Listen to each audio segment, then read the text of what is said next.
Selamat pagi, salam toleransi, salam damai. Hari ini saya ingin menceritakan sedikit pengalaman saya di bulan kemarin di Hari Raya Idul Fitri. Jadi begini, teman saya di grup WA kemarin itu yang Nasrani ngucapin selamat Idul Fitri ya ke kami ya. Dan juga beberapa teman Nasrani yang lain, banyak lah. Jadi begini, waktu yang uniknya ini ya, yang saya bahas ya, dari umat Islam sendiri, kalau ada orang Nasrani merayakan hari Natal itu hanya beberapa yang ngucapin. Contohnya di golongan teman saya ini yang di grup PA itu, paling hanya beberapa ya, hampir-hampir kalau dilihat dari 100% hanya 88% lah yang nggak ngucapin gitu. Kalau saya ngucapin di grup WA, terus ada waktu itu teman saya nongkrong bareng saya di jam istirahat ya, bilang begini, bro, kemarin kamu ngucapin gak selamat Natal ke si A misalnya, sambil kayak ngeledek gitu ya. Terus saya bilang, iya kenapa bro? Ya nggak apa-apa, dia bilang gitu, padahal itu cuma ngucapin gitu. Sedang masalahnya di mana? Dan juga orang Kristen atau orang Nasrani ini ngucapinnya itu tulus, bahkan pakai kata-kata banyak lah, terus selamat hari Idul Fitri terus dan lain sebagainya. Terus paling akhir ditulis semoga tahun ini lancar dan rezekinya dan apalah, terus banyak pokoknya. Dan juga umat Nasrani ini nggak tersinggung kalau dari umat Muslim nggak ngucapin selamat Natal ke mereka. Jadi mereka itu fan-fan aja, nggak ada rasa dendam atau terus tahun depannya nggak ngucapin selamat Idul Fitri lah ke umat Islam lah, nggak seperti itu. Dia tiap tahun ngucapin dan mereka itu nggak tersinggung masalah itu. Dan lebihnya lagi, ini pernah ada cerita ya, suatu kasus ya dulunya itu. Orangnya memang benar, kalau orang Nasrani ini orangnya jujur, terus memegang teguh tentang apa yang dianutnya, agamanya itu ya, istilahnya kitabnya. Ada waktu itu kasus bom di beberapa kota waktu itu ya, bahkan beruntun itu waktu itu kerja, apalagi tempat saya kerja dulu.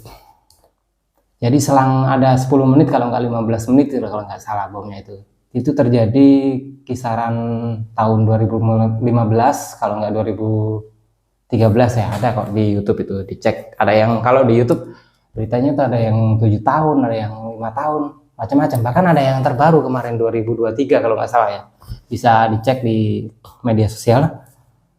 Terus yang uniknya nih, kaum Nasrani ini sama seperti yang waktu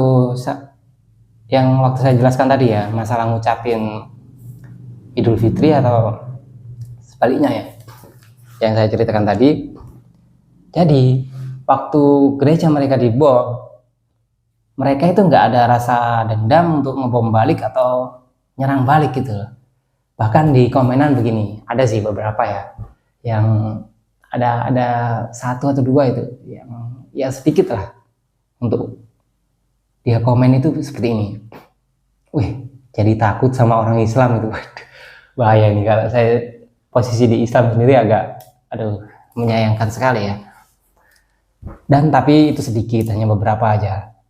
Yang banyak ngucapin itu seperti ini, komen, maksudnya komen di kolom komentar YouTube ya, itu mungkin bukan orang Islam atau orang Muslim nggak seperti itu kok, semua agama itu tidak diajarkan seperti itu.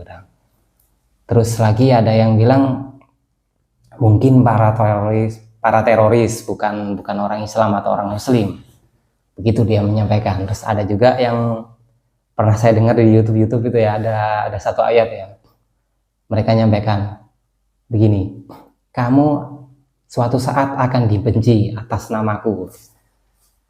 Itu pernah ya saya dengar ya, waktu itu ada scroll lewat sih masalah ayat tentang di Injil seperti itu dipakai sama dia. Jadi dia itu berpikirnya positif gitu loh ya, nggak usah terlalu bersedih atas itu memang sudah terjadi, dia berpikiran seperti itu. Dan lagi waktu bom gereja itu, parahnya itu ada orang-orang yang ngebom itu macam-macam. Ada yang bawa keluarga lah, ada yang bawa anak yang masih kecil lah, ada yang juga baru pasangan muda-mudi yang baru 6 bulan. Itu nanti bisa Anda cek ya berita-berita tentang ngebom gereja itu ya. Rame waktu itu dengan alasan mereka itu jihad, yang menurut guru pengajian yang dianutnya gitu ya. Jadi mereka tuh didoktrin untuk nanti kalau kamu ngebom ini jihad, dan nanti kamu nanti akan masuk surga gitu, dengan catatan mati syahid.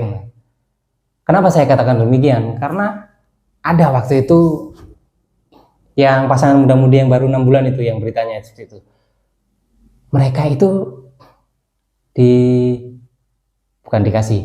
mereka itu ngirimi surat ke orang tuanya, surat wasiat, bahwa saya siap melakukan ini dengan alasan nanti akan mati syahid gitu. Jihad dengan seperti itu, ngebom. Padahal jihad tidak demikian. Sebentar ya, saya lihat catatan ya. Sorry, ini teknik menghafal saya kurang bagus. Jadi saya lihat catatan. Alasan jihad ngebom dengan mereka beralasan bahwa nanti masuk surga dan mati syahid. Padahal di Al-Quran tidak begitu, tidak mengajarkan seperti itu. Di surat Al-Imran, surat 3 ya, ayat 142 yang isinya seperti ini. Apakah kamu mengira bahwa kamu akan masuk surga, padahal belum nyata bagi Allah orang-orang berjihad di antara kamu, dan belum nyata orang-orang yang sabar. Nah, jihad aja ini dijelaskan bahwa belum nyata orang-orang yang sabar. Di sini sudah dijelaskan ada kalimat belum nyata orang-orang yang sabar. Gimana coba? Orang yang sabar, masa orang sabar itu ngebom? Ini kan menyimpang nih dari Al-Quran. Dan juga ada ayat yang menjelaskan di Al-Ankabut 29 ya, ayat 69. Al-Ankabut ayat 69. Begini isinya. Dan orang-orang yang berjihad untuk mencari keridhaan kami akan tunjukkan kepada mereka jalan-jalan kami, jalan-jalan Tuhan ya. Dan sungguh Allah beserta orang-orang yang berbuat baik. Nah, ini jelas ini. Dan sungguh Allah beserta orang-orang yang berbuat baik. Orang-orang yang berbuat baik, apalagi kalau bukan sesuai dengan kehendak Tuhan ini atau Allah. Tuhan bahasa Indonesia ya, kalau Allahnya bahasa Arab. Sama-sama pencipta. Jadi jelas ini, dan sungguh Allah beserta orang-orang yang berbuat baik. Masa berbuat baik itu ngebom? Kan aneh itu. Lucu memang. Karena mereka ini nggak tahu ya istilahnya, didoktrin oleh guru ngaji mereka yang menyatakan bahwa nanti itu jihad ini, perang ini katanya. Dan kamu akan mati syahid masuk surga. Dan perlu diketahui bahwasannya ada waktu itu apa istilahnya? Kalau saya ingat itu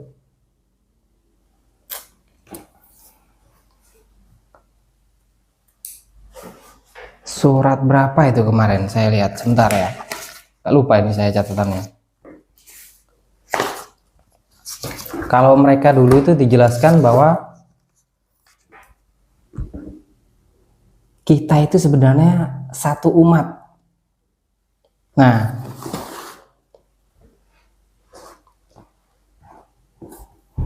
di surat Al-Baqarah 2 ayat 213. Nah, kalau nggak salah itu bisa dijelaskan bahwa dulunya kita itu adalah satu umat. Ya, jangan berpecah belah ya di situ ya. Dan jika sesungguhnya mereka tahu ini yang menarik ini. Dan jika mereka sesungguhnya tahu bahwa Nasrani itu sahabat orang Muslim, nah, dari mana tolak ukurnya? Ya dari Quran. Jadi ini mereka ini yang nggak tahu ini ngebom sahabatnya sendiri ya Pak. Coba kita lihat surat di Al-Maidah ya, surat 5 Al-Maidah 82. Pasti kamu akan dapati orang-orang paling keras permusuhannya terhadap orang-orang yang beriman ialah orang Yahudi dan orang musyrik ya. Dan pasti kamu akan dapati orang yang paling dekat persahabatannya nih, orang paling dekat persahabatannya dengan orang-orang beriman ialah orang-orang yang berkata, sesungguhnya kami adalah orang Nasrani. Dan demikian itu karena di antara mereka terdapat para pendeta dan para rahib, juga karena mereka tidak menyombongkan diri. Nah, mereka itu nggak sombong. Jelas ini tidak dikatakan demikian. Mereka itu orang-orang yang nggak sombong. Dan memang pernah saya temui itu orang Nasrani itu enak, fair orangnya, fair. Kerja bareng mereka itu fair orangnya, jujur, terus satset terus nggak pelit orangnya juga. Walaupun orang yang non Nasrani ada sih beberapa, cuman kebanyakan agak ribet ya. Ini yang pernah saya temui, bukan semuanya, nggak semua. Dan terlebihnya lagi ada ayat yang menjelaskan di surat 3 Al-Imran ya, Al-Imran ayat 2. Nih membuktikan kalau mereka itu sahabat sejati ini, sahabat setia. Maka ketika Isa Yesus ya. Maka ketika Isa merasakan keingkaran mereka Bani Israel, dia berkata, siapakah yang menjadi penolongku untuk menegakkan kerajaan Allah? Para Hawariyun atau sahabat setianya menjawab, kamilah penolong agama Allah. Kami beriman kepada Allah dan saksikanlah bahwa kami adalah orang-orang muslim. Jelas ini mereka sebutkan di sini ya, bahwa sahabat setianya menjawab, kamilah penolong agama Allah. Kami beriman kepada Allah dan saksikanlah bahwa kami adalah orang-orang muslim. Nah, jadi begini sahabat, maka dari itu kami semua ini jangan terpengaruh oleh isu-isu yang nggak jelas itu, orang-orang yang tidak bertanggung jawab. Mari kita bersatu dengan ini. Dan supaya kita itu nggak gampang diadu domba itu. Jangan termakan oleh isu. Maka dari itu kita harus damai dengan mereka.